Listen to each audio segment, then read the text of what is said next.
پہلی کیٹیگری کو آسمانی مذاہب کے نام سے جانا جاتا ہے، جبکہ دوسری کیٹیگری کو ہندوستانی دھرموں کے نام سے جانا جاتا ہے۔ آسمانی ریلیجن میں خاص طور سے مسلمان، یہودی اور عیسائیوں کو گنا جاتا ہے، اور یہ وہ مذہب ہے جن کے اندر آسمانی کتابوں کے اندر یقین رکھا جاتا ہے، اور ساتھ ہی ساتھ پیغمبروں کے آنے پر بھی یقین رکھا جاتا ہے۔ مطلب تینوں دھرم کو فالو کرنے والے لوگ نبیوں اور رسولوں پر یقین رکھتے ہیں کہ جو خدا کی طرف سے وقت وقت پر ضرورت کے حساب سے ہماری دنیا کے الگ الگ علاقوں میں بھیجے گئے تھے، یعنی دنیا کو سیدھا راستہ دکھانے کے لیے، لوگوں کو برائیوں سے بچا کر اچھائیوں کی دعوت دینے کے لیے ان تینوں ہی دھرموں کو یعنی آسمانی مذہبوں کو ابراہیمی مذہب کے نام سے بھی جانا جاتا ہے۔ وہ اسی لیے کیونکہ ان تینوں ہی مذہب کا کنیکشن کسی نہ کسی طور سے اوپر جا کر اللہ کے ایک مشہور پیغمبر حضرت ابراہیم علیہ السلام سے جڑ جاتا ہے۔ جی ہاں دوستو، وہی ابراہیم علیہ السلام جن کو جہاں ایک طرف مسلمان ابراہیم علیہ السلام کہتے ہیں اور وہی دوسری طرف یہودی اور عیسائی ابراہم کے نام سے بھی جانتے ہیں۔ اور پیارے دوستو، وہی دوسری طرف اگر بات کریں ہندوستانی دھرموں کی، تو ان میں سے خاص طور سے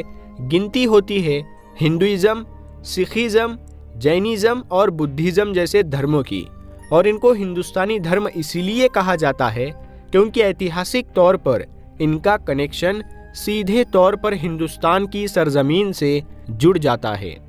مگر پیارے دوستو، آپ لوگ اگر اسلام کی سب سے مقدس کتاب قرآن کریم کو پڑھیں گے تو آپ کو پتہ چلے گا کہ حضرت محمد صلی اللہ تعالیٰ علیہ وسلم اسلام کے آخری پیغمبر تھے، یعنی ان کے بعد اب کوئی بھی نبی اور رسول نہیں آئے گا، اور جب کوئی نبی اور رسول نہیں آئے گا تو ظاہر سی بات ہے کوئی آسمانی کتاب بھی نہیں آئے گی۔ مگر یاد رہے دوستو، اس سے پہلے دنیا میں بے شمار نبی اور رسول آ چکے ہیں، جن میں سے زیادہ تر پر تو عیسائی اور یہودی دھرم کے لوگ بھی یقین رکھتے ہیں، اور یہاں تک کہ حدیث اور کچھ ایتہاسک کتابوں میں یہ بات بھی صاف طور پر بتائی جاتی ہے کہ آخری پیغمبر حضرت محمد صلی اللہ تعالیٰ علیہ وسلم تک ہماری اس دنیا میں کم و بیش 1,24,000 نبیوں کو بھیجا گیا تھا، اور ان میں سے صرف 25 نبیوں کا نام ہی قرآن شریف کے اندر موجود ہے۔ اس کے علاوہ اگر ہم لوگ سبھی حدیث کی کتابوں کی مدد لیں، ایتہاسک کتابوں کی بھی مدد لیں، اور یہاں تک کہ ہم لوگ یہودیوں اور عیسائیوں کے سارے کتابوں کی مدد لے لیں، تب بھی زیادہ سے زیادہ 100 نبیوں کے ناموں کو ہی ڈھونڈ سکیں گے، یعنی کہ ڈیٹیل کے ساتھ ہم بہت کچھ زیادہ سے زیادہ 100 نبیوں کے بارے میں ہی جان سکیں گے۔ مگر ہاں، ان تمام چیزوں کے باوجود بھی اس بات میں کوئی شک نہیں ہے کہ قرآن کے مطابق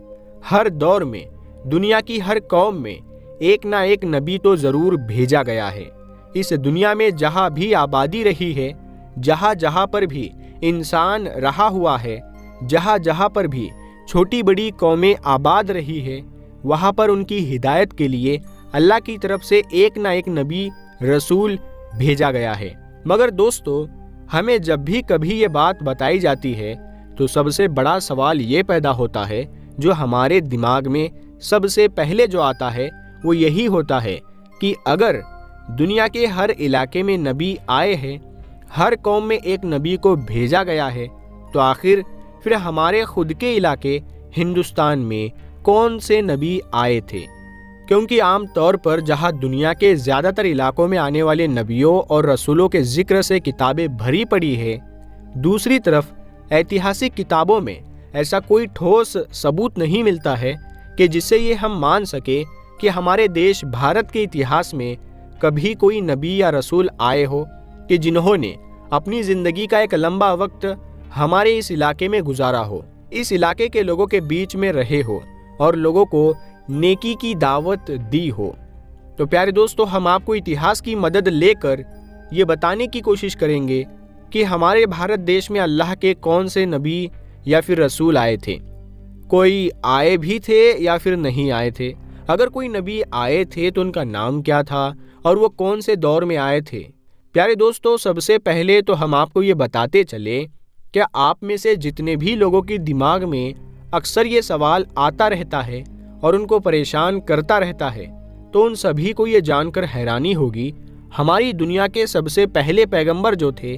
پیغمبر ہونے کے ساتھ ساتھ دنیا کے سب سے پہلے انسان بھی تھے کہ جن کو ہم لوگ آدم علیہ السلام کے نام سے جانتے ہیں، وہ دراصل خود ہندوستان کی سرزمین پر ہی اتارے گئے تھے۔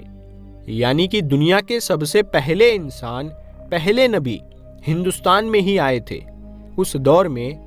حضرت آدم علیہ السلام کو ہندوستان کے علاقے کی جس پہاڑی پر اتارا گیا تھا،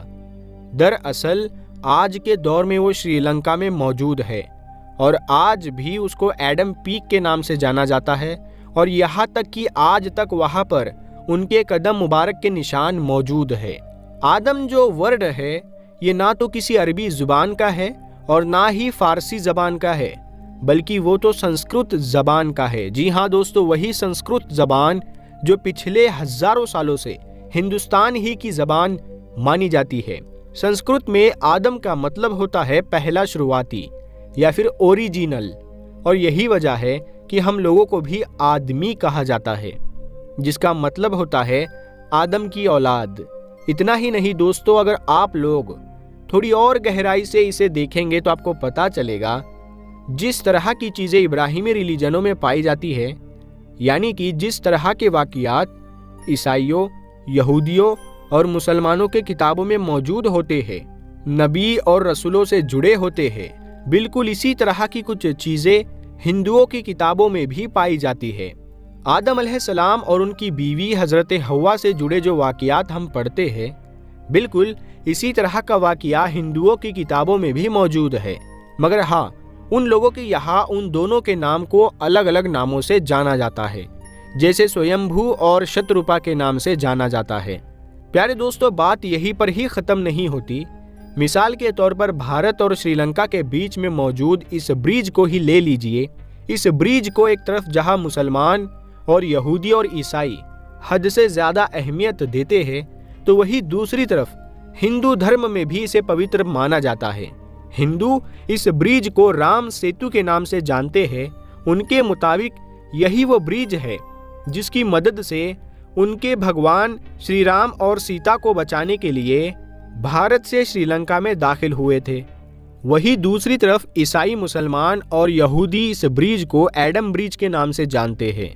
اور اس کو سیدھے طور پر حضرت آدم علیہ السلام سے جوڑتے ہیں۔ ان کے مطابق یہی وہ بریج ہے جس کی مدد سے حضرت آدم علیہ السلام سری لنکا سے بھارت میں داخل ہوئے تھے۔ مگر دوستو، ان تمام چیزوں سے الگ ہٹ کر جو سب سے زیادہ حیران کر دینے والی چیز جو ہے، وہ دراصل حضرت نوح علیہ السلام کا اتہاس ہے، کیونکہ زیادہ تر لوگ جو ایسے اتہاس میں مہارت رکھتے ہیں اور اس ٹاپک پر ریسرچ کرنے کی کوشش کرتے ہیں، ان کے قلم کی نوک بھی حضرت نوح علیہ السلام پر جا کر ہی ٹھہر جاتی ہے، اور وہ یہ بھی کہنے پر مجبور ہو جاتے ہیں کہ ہو نہ ہو حضرت نوح علیہ السلام کا ہندوستان یعنی بھارت کے ساتھ کوئی گہرا رشتہ ہے۔ کیونکہ دوستو، آپ کو جان کر حیرانی ہوگی، جن پیغمبر حضرت نوح علیہ السلام کو مسلمان، عیسائی، یہودی مانتے ہیں، اور طوفان سے جڑا جو ان کا واقعہ جو مشہور ہے، جو اپنی اپنی کتابوں میں وہ پڑھتے ہیں کہ کس طرح سے حضرت نوح علیہ السلام کے دور میں دنیا کا سب سے بڑا طوفان آیا تھا، جس طوفان میں پوری دنیا غرق ہو گئی تھی۔ مگر اس طوفان کے آنے سے پہلے ہی اللہ تعالیٰ کی طرف سے حضرت نوح علیہ السلام کو بتا دیا گیا تھا، نہ صرف بتایا گیا تھا بلکہ ایک کشتی بنانے کا حکم بھی دیا گیا تھا، جس کشتی میں بیٹھنے والے لوگ اس خطرناک طوفان سے بچ گئے تھے۔ بالکل اسی طرح کا واقعہ ہندوؤں کے ویدوں میں بھی پایا جاتا ہے، مگر ہندوؤں کی پوتر کتابوں میں اس کیریکٹر کو نوح نہیں بلکہ منو کہہ کر پکارا گیا ہے، یعنی بڑے سیلاب والا منو، اور باقاعدہ یہ واقعہ بھی مینشن ہے کہ کس طرح سے اس بڑے سیلاب سے بچنے کے لیے منو نے کشتی بنائی تھی۔ ساتھ ہی ساتھ ہم آپ لوگوں کو یہ بھی بتاتے چلے، سنسکرت زبان میں نوح کا مطلب کشتی والا ہوتا ہے۔ اس کا مطلب ہے بالکل اسی طرح سے جس طرح سے عربی زبان میں بھی اس کا مطلب کشتی والا ہی ہوتا ہے، اور یہی وہ ساری چیزیں ہیں جو اتہاس کاروں کو یہ سوچنے پر مجبور کرتی ہے کہ ہو نہ ہو پیغمبر حضرت نوح علیہ السلام کا ہندوستان کی سرزمین سے کوئی گہرا رشتہ ضرور ہے۔ یا تو خود حضرت نوح علیہ السلام ہی اس علاقے میں آئے تھے یا پھر جس دوسرے علاقے میں حضرت نوح علیہ السلام ہوا کرتے تھے اس علاقے کے کچھ لوگ بعد میں ہندوستان کی طرف آ کر آباد ہو گئے تھے۔ دوستو، ہندوستان میں قریب 100 کروڑ ہندو آبادی رہتی ہے، تو پھر اب ہم یہ جانیں گے کہ ہندو کس نبی کی امت ہے۔ پیارے دوستو، جیسا کہ ہم نے آپ کو بتایا کہ ہندوستان میں حضرت آدم علیہ السلام بھی اتارے گئے تھے اور نوح علیہ السلام کا بھی اتہاس سے ملتا جلتا اتہاس ضرور دیکھا جاتا ہے۔ تو پیارے دوستو، قرآن کریم میں اللہ تعالیٰ فرماتا ہے کہ ہم نے ہر قوم کے اندر نبی اور ڈر سنانے والا بھیجا ہے، اور پھر حدیث مبارکہ سے ہمیں یہ بھی پتہ چلتا ہے کہ پوری دنیا کی ہر قوم، ہر ایک جگہ جہاں انسانیت آباد تھی وہاں 1,24,000 پیغمبر بھیجے گئے، لیکن ان میں سے صرف 25 کا ہی ذکر ہمیں قرآن میں ملتا ہے، کیونکہ اگر ان سب کے نام اور زندگی کے کاموں کے حالات سب بیان ہوتے تو پھر قرآن عبرت کی کتاب کے بجائے اتہاس کی کتاب زیادہ معلوم ہوتی، شاید اسی لیے ان کا ذکر کرنا ضروری نہیں تھا۔ مگر آج ہندو مذہب کے ماننے والے لوگوں کا دعویٰ یہ ہے کہ ان کا ہندو مذہب مسلمانوں کے اتہاس سے بھی ہزاروں سال پرانا ہے، اور نہ ہی ہندوستان کی سرزمین پر کوئی نبی بھیجا گیا، اور ان کے پاس بھی قرآن مجید کی طرح کئی کتابیں موجود ہیں جس میں ہندو مذہب کے لوگوں کا کہنا ہے کہ ہماری کسی بھی کتاب میں کسی بھی پیغمبر یا اوتار کا کوئی ذکر موجود نہیں ہے، جو کہ ایک بہت بڑا جھوٹ ہے۔ اور سورۃ الانبیاء آیت نمبر 107 کے اندر اللہ تعالیٰ فرماتا ہے کہ ہم نے آپ کو تمام جہان کے لیے یعنی قیامت تک کے انسانوں کے لیے ہدایت بنا کر بھیجا، جس کا مطلب ہے کہ اس میں ہندوستان کی سرزمین بھی شامل ہے۔ تو پھر ہندو مذہب کے ماننے والے اس کا انکار کیوں کرتے ہیں؟ اگر ہندوستان کی سرزمین پر کوئی نبی واقعی نہیں بھیجا گیا تو پھر یہ قوم کیسے آباد ہوئی؟ اس سوال کا جواب اتہاس سے جاننے کی کوشش کرتے ہیں، اور ایسے سوال کے جواب جانتے ہیں جو تمام ہندو اسکالر دنیا سے شاید چھپاتے بھی ہیں۔ ہندو مذہب کے ماننے والے لوگوں کا یہ دعویٰ ہے کہ یہ دنیا کا سب سے پرانا مذہب ہے، اتنا پرانا کہ جب اسلام یا مسلمان لفظ کا وجود تک موجود نہیں تھا، جو کہ صحیح بھی ہے، کیونکہ کفر اور شرک کی شروعات تو اسی دن سے ہو گئی تھی جب حضرت آدم علیہ السلام کے بیٹے قابل نے حابیل کو قتل کیا تھا اور ان سے الگ ہو کر کفر اور شرک کے اندر مبتلا ہو گیا تھا۔ اور اتہاس اس بات کا بھی گواہ ہے کہ حضرت ابراہیم علیہ السلام کی قوم بھی بت پرست تھی، اور اس بات سے بھی واقف ہے کہ حضرت موسیٰ علیہ السلام کی قوم نے بھی ایک وقت پر سونے کے بچھڑے کی عبادت شروع کر دی تھی، یہاں تک کہ رسول اللہ صلی اللہ تعالیٰ علیہ وسلم کے اعلان نبوت سے پہلے کعبے کے اندر بھی 360 قسم کی مورتیاں موجود تھی، جنہیں مکہ فتح کرنے کے وقت صحابہ کرام نے توڑ توڑ کر ٹکڑے ٹکڑے کر دیا، جس سے یہ معلوم ہوتا ہے کہ بت پرستی تو دنیا کے پہلے انسان حضرت آدم علیہ السلام کی نافرمان اولاد کے بعد سے آج تک موجود ہے، مگر اس کا تعلق کسی مذہب سے نہیں بلکہ گمراہی سے ہے جو کہ شیطان ان سے کرواتا رہا ہے۔ جہاں تک ہندوستان کی سرزمین کا تعلق ہے تو یہاں پر ان لوگوں کی ہدایت کے لیے یقیناً کئی پیغمبر بھیجے گئے جن کی کچھ ٹیچنگز آج بھی صحیح حالت میں موجود ہے، مگر زیادہ تر کو بگاڑ دیا گیا، اور اسی کی وجہ سے بت پرستی اور گمراہی شروع ہو گئی، کیونکہ ان کی کتابوں میں آج بھی ایک نراکار خدا کی عبادت کا حکم دیا گیا ہے۔ انہیں بھی یہ بتایا گیا ہے کہ خدا کا کوئی شریک نہیں، وہ ایک ہے، اس کی کوئی اولاد نہیں، مگر پھر بھی اس کی کئی مورتیاں بنا کر اس کے شریک خدا بنا کر اس کی پوجا ہوتی ہے۔ اور آج تک ہندو مذہب کے اندر چھوٹے بڑے ملا کر 36 کروڑ کے آس پاس دیوی دیوتا مانے جاتے ہیں، یا یوں کہے کہ آج تک 36 کروڑ بت بنائے جا چکے ہیں۔ ہندو اسکالرز کا یہ دعویٰ ہے کہ اسلام کی شروعات آج سے 1400 سال پہلے ہوئی، اور ہندو مذہب دنیا کا سب سے پرانا مذہب ہے، اسی لیے اسلام کا ہندوستان کی سرزمین سے کوئی تعلق نہیں۔ مگر کچھ عقل رکھنے والے بھی اس بات کو نہیں جانتے کہ دنیا کا پہلا پیغمبر ہی ہندوستان کی سرزمین پر اتارا گیا، جیسے ہم نے آپ کو بتایا کہ ہندوستان کے علاقے شری لنکا میں وہ اتارا گیا تھا، جب شری لنکا تو خیر آج الگ ہوا ہے، لیکن اس وقت ایک یونائٹیڈ تھا جسے اکھنڈ بھارت کہا جاتا ہے۔ تو پہلے پیغمبر ہی کیا، وہ تو دنیا کے پہلے انسان بھی تھے، بالکل ایسے ہی جیسے قرآن پاک کی سورہ بقرہ میں اور اسی طرح انجیل میں بھی آپ کا ذکر کیا گیا ہے۔ اس کا مطلب اگر تینوں دنیا کی سب سے بڑی نایاب کتابوں کے اندر ایک جیسی چیزیں موجود ہے تو ان کا سورس بھی ایک ہی ہونا چاہیے، یعنی ایک خدا۔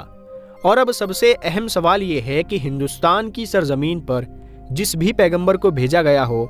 کیا اس کے بارے میں ہمیں اتہاس میں کچھ ثبوت ملتے ہیں؟ مگر سب سے پہلی بات تو یہ ہے کہ ہندو نام کا کوئی مذہب اتہاس کے اندر کہیں پر موجود نہیں ہے، اور نہ ہی ہندو مذہب کی کسی کتابوں میں، اور نہ ہی کوئی آسمانی کتاب میں، یعنی تورات، زبور اور انجیل کے اندر اس ہندو ورڈ یا ہندو مذہب کا نام ذکر کہیں پر بھی نہیں ملتا۔ بلکہ کہا تو یہ بھی جاتا ہے کہ کبھی کسی زمانے میں سندھو ندی کے قریب رہنے والے لوگ تھے، وہ اپنے علاقے کے نام کی وجہ سے نام کو کچھ باہری لوگ سندھو نہیں بول پائے تو بگاڑ کر ہندو کہا، تو پھر اس ندی کے کنارے رہنے والے لوگوں کو ہندو کہا جانے لگا، جبکہ اصل میں ان کا یہ مذہب سنسکرت زبان کے اندر ہندو نام سے نہیں بلکہ سناتن دھرم کے نام سے موجود ہے۔ جیسے عرب کے لوگوں کو عربی کہا جاتا ہے، ویسے ہی ہندوستان کے لوگوں کو سندھو ندی کے اوپر سے ہندو نام کا لقب ملا، لیکن اصل میں جو دھرم ہے جس کو سنسکرت زبان میں سناتن دھرم کے نام سے جانا جاتا ہے، جس کا عربی میں مطلب ہے مذہب پر قائم رہنے والا، جس کا بالکل ایسا ہی مطلب قرآن کریم کی سورہ روم کے اندر بھی موجود ہے، جہاں پر اسلام کو ہمیشہ باقی رہنے والا دین کہا گیا ہے، یعنی سناتن دھرم کا مطلب بھی مذہب اسلام ہو سکتا ہے۔ اور اتہاس اور مضبوط دلیلوں سے یہ پتہ چلتا ہے کہ ان کے ویدوں میں حضرت نوح علیہ السلام کا ذکر بھی صاف طور پر کیا گیا ہے، جس میں انہیں بھی منو ہی کہا گیا ہے، یعنی بڑے سیلاب والا منو۔ ویدوں میں پیغمبروں کو منو کہا گیا ہے اور نوح علیہ السلام کو بڑے سیلاب والا منو کہہ کر بیان کیا گیا ہے، اور ان کی کشتی سے لے کر سیلاب تک کا تمام واقعہ بھی ڈیٹیل سے ان کی کتابوں میں موجود ہے، جیسے کہ قرآن کی سورہ ہود کے اندر بھی بیان ہے اور ویدوں میں لکھا ہے کہ جب بڑے سیلاب کے بعد دنیا پھر سے آباد ہوگی تو میں ان ویدوں کو نافذ کروں گا۔ ہندوؤں کے پرانوں کے اندر بھی حضرت نوح کے طوفان کے بارے میں بیان کیا گیا ہے۔ یاد رکھے دوستو، ہندوؤں میں یعنی سناتن دھرم میں پران ہے، ہمارے یہاں قرآن شریف ہے، تو ہندوؤں کی کتابوں کے اندر بھی حضرت نوح علیہ السلام کے طوفان کے بارے میں بیان کیا گیا ہے، اور یہ بھی بتایا گیا ہے کہ اس منو کو خدا نے کشتی بنا کر اس کے اندر جاندار کو سوار کرنے کا، پیڑ پودوں کو لینے کا حکم دیا، جس کے بعد ایک عظیم طوفان آیا جس میں ہندوستان کی سرزمین پر زندگی کو ختم کر دیا۔ اب یہ بات تو صاف ہے کہ نوح لفظ سنسکرت کی زبان کے اندر بھی موجود ہے، جس کا مطلب ہے کشتی والا، جو کہ عربی زبان کے اندر بھی ہے۔ ان سب باتوں سے ایک بات بالکل آئینے کی طرح صاف ہے کہ ہندوستان کی سرزمین اور نوح علیہ السلام کے درمیان ایک تعلق موجود ہے، اور طوفان کے بعد جن ویدوں کو لانے کی بات کی گئی تھی وہ حضرت نوح علیہ السلام کی ٹیچنگز تھی، جو طوفان کے بعد ہندو سرزمین پر ان کے بیٹے کی نسل سے آگے پھیلنا شروع ہوئی۔ اس کے بعد اس قوم نے گمراہ ہو کر بت پرستی کرنا شروع کر دی، اور اتہاس کی کتابوں سے ہمیں یہ پتہ چلتا ہے کہ نوح علیہ السلام کی قوم کے جیسے دیوی دیوتاؤں کی پوجا کرنے کا طریقہ دنیا میں کہیں اور موجود نہیں تھا، اور قرآن کریم میں نوح علیہ السلام کی قوم کو سابی کہا گیا ہے، جو عراق کی سرزمین کو کہتے ہیں، جہاں پر صرف حضرت ابراہیم علیہ السلام پیدا ہوئے تھے، جن کی قوم یہی مشرک تھے جنہوں نے نوح علیہ السلام اور ان کے درمیان آنے والے تمام انبیاء کی تعلیمات کو یا تو بدل دیا تھا یا پھر بھلا دیا تھا، اور انہی کی پوجا کیا کرتے تھے۔ اس کے علاوہ یہ خدا کے ساتھ ساتھ فرشتوں کی مورتیاں بھی بنا کر انہیں خدا بھی کہنا شروع کر دیا، کیونکہ دوستو آپ جانتے ہیں اللہ تعالیٰ نے ہر کام کرنے کے لیے ایک ایک فرشتے کو مقرر کر رکھا ہے۔ جیسے موت نکالنے کا جو بھی سارا کام ہے وہ حضرت ملک الموت علیہ السلام کو سونپ دیا ہے، اور جبرائیل علیہ السلام کو نبیوں کے پاس بھیجا جاتا تھا، اور ویسے ہی باقی جتنے بھی فرشتے اللہ تعالیٰ کے ہیں ان کو ہر ایک کام کے لیے، جیسے بارش برسانے کے لیے الگ ہے، رزق کی تقسیم کے لیے الگ ہے، بہت سے ایسے فرشتے ہیں جو ہر ایک کام پر اللہ تعالیٰ نے مامور کر دیے ہیں، تو لوگ انہی کی بھی مورتیاں بنا کر رکھا کرتے ہوں گے۔ اسی طرح ان لوگوں نے ہر کام کروانے کے لیے ایک الگ الگ خدا کی مورتیوں کی صورت بنا دی۔ یہ لوگ ستاروں اور آگ کی بھی پوجا کرتے تھے، اور دیکھا جائے تو آج کی جو ہندو قوم ہے یہ ستاروں کے علم کے اندر بھی یقین رکھتی ہے، جس کو شاید ایسٹرولوجی کہتے ہیں، اور آگ کی بھی پوجا کی جاتی ہے، اور آگ کو مقدس مانا جاتا ہے۔ مگر دوستو سب سے اہم سوال یہ ہے کہ یہ سب جان کر بھی اور اپنی کتابوں کے اندر صاف طور پر خدا اور پیغمبروں کی ٹیچنگز کو دیکھ کر بھی یہ لوگ ان کا انکار پتہ نہیں اور کس وجہ سے کرتے ہیں۔ اگر سچ میں ان لوگوں کے پاس بھی ڈر سنانے والا کوئی اللہ کا پیغمبر آیا ہے تو پھر وہ اسے کیوں نہیں مانتے؟ اس بات کو سمجھنے کے لیے آپ کو صحیح بخاری کی ایک حدیث مبارکہ کے بارے میں جاننا ہوگا۔ حضرت ابو سعید خدری رضی اللہ تعالیٰ عنہ سے روایت ہے کہ رسول کریم صلی اللہ تعالیٰ علیہ وسلم نے فرمایا کہ قیامت کے دن جب حضرت نوح علیہ السلام اور ان کی قوم کو بلایا جائے گا اور اللہ تعالیٰ نوح علیہ السلام سے یہ سوال کرے گا کہ کیا آپ نے اپنی قوم تک میرا پیغام پہنچا دیا تھا، تو حضرت نوح علیہ السلام فرمائیں گے کہ بے شک میرے مالک میں نے پہنچا دیا۔ اس کے بعد نوح علیہ السلام کی قوم سے پوچھا جائے گا کہ کیا نوح نے میرا حکم تم تک پہنچا دیا تھا، تو وہ لوگ انکار کریں گے کہ نہیں، ہمارے پاس کوئی بھی ڈر سنانے والا نہیں آیا، ہمیں آپ کا کوئی پیغام نہیں ملا۔ اللہ تعالیٰ نوح علیہ السلام سے فرمائیں گے کہ آپ کا گواہ کون ہے، تو حضرت نوح علیہ السلام فرمائیں گے کہ میرے گواہ حضرت محمد مصطفیٰ صلی اللہ تعالیٰ علیہ وسلم ہے اور ان کی امت ہے۔ پھر تم لوگوں کو پیش کیا جائے گا اور تم لوگ گواہی دینا کہ نوح علیہ السلام نے اپنا پیغام یعنی اللہ کا پیغام پہنچا دیا تھا۔ جس کے بعد نبی کریم صلی اللہ تعالیٰ علیہ وسلم نے سورہ بقرہ کی آیت 143 پڑھی اور اسی طرح سے ہم نے تمہیں درمیانی امت بنا دیا تاکہ تم لوگوں پر گواہ رہو اور رسول تم پر گواہ رہے، جس سے یہ ثابت ہوا کہ نبی نوح علیہ السلام کی تعلیمات کا اصل مذہب اسلام ہی کی طرف جاتا ہے۔ پیارے دوستو، ہم امید کرتے ہیں کہ آپ کو ویڈیو پسند آئی ہوگی۔ اگر آپ کو کوئی بھی غلطی اس میں نظر آتی ہے تو بے شک ہمیں آپ کمنٹ کریں، ہم اسے سدھارنے کی کوشش کریں گے۔ ہم ملتے ہیں اگلی ویڈیو میں، تب تک کے لیے السلام علیکم۔